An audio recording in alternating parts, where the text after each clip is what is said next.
Hey guys, Zibbins here, and today I'm going to be showing you something that's a really nice looking reveal, and it can also play a part in lots of other tricks. It's a little bit difficult to learn, and a little bit difficult to get good at, but once you have those two things, it's really nice and really clean. So, let's get into it.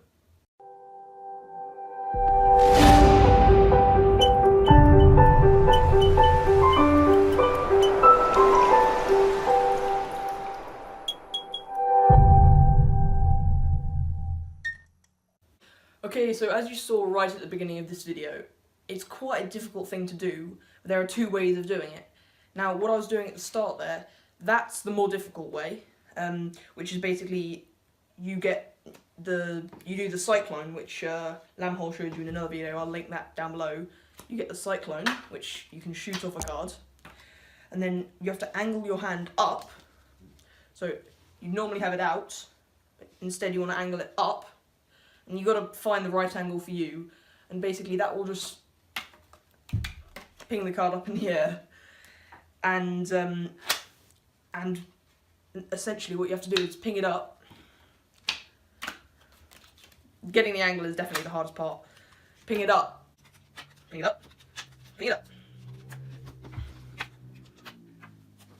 You have to ping it up, which for some reason I can't do right now, and then when the card is in the air and it's rotating, you want to come towards it and all at once sharply inhale and sort of pucker up. So it's sort of coming towards you, you pucker,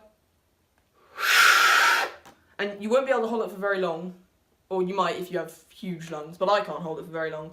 But no matter if you can or can't, as long as you grab it, it looks very cool, because you've then got a card, you've then essentially plucked a card out of mid-air.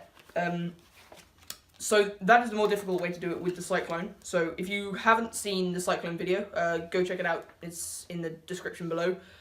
And obviously that's going to look a lot cooler than the easier method. But the easier method, and it is a fair bit easier, is you essentially throwing the card, but with a particular grip. So what you want to do is, I'm left-handed, so I'm using my dominant hand. You want to get your last three fingers, so that's your middle, your ring finger, and your little finger. You just want to place them on one side of the card. You then want to put your index finger on one side, and your thumb on the other. So you could grip it just between those four, and then what you want to do is you just want to place your index there. So you can rotate it slightly in your hand, feel about on what feels best for you. But once you're in that grip, you're going to start low. And what you want to do is you want to curl your hand in, like in How to Throw a Card, and you want to come up, but as you're coming up, you want to move that index finger back so that card rotates even more, so that you have lots of spin on that card, so it comes up like that. And take your time on practicing this.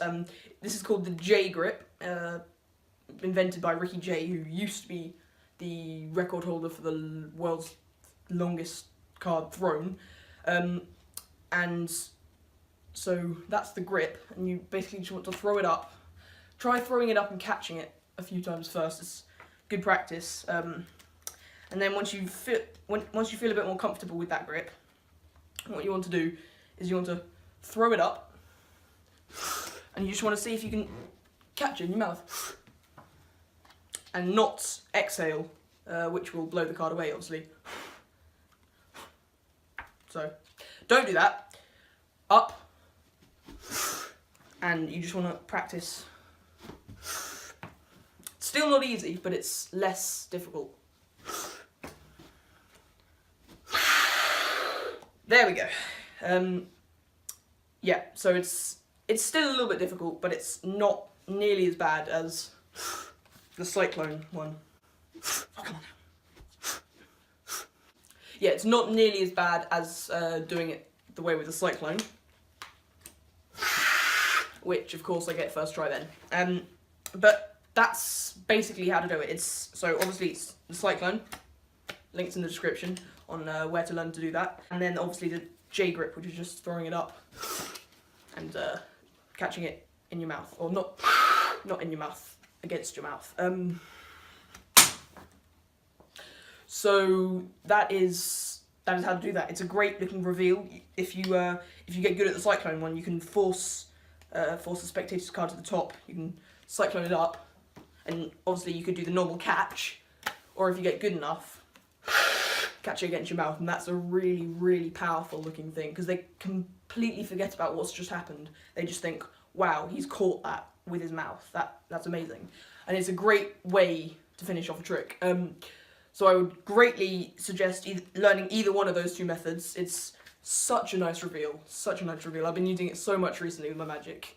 And yeah, that's pretty much it. So please like, subscribe, tell me what you want to do next. I've got a few video ideas, but I want to know what you guys think. And with that all said, I think it's time to pack up the shop.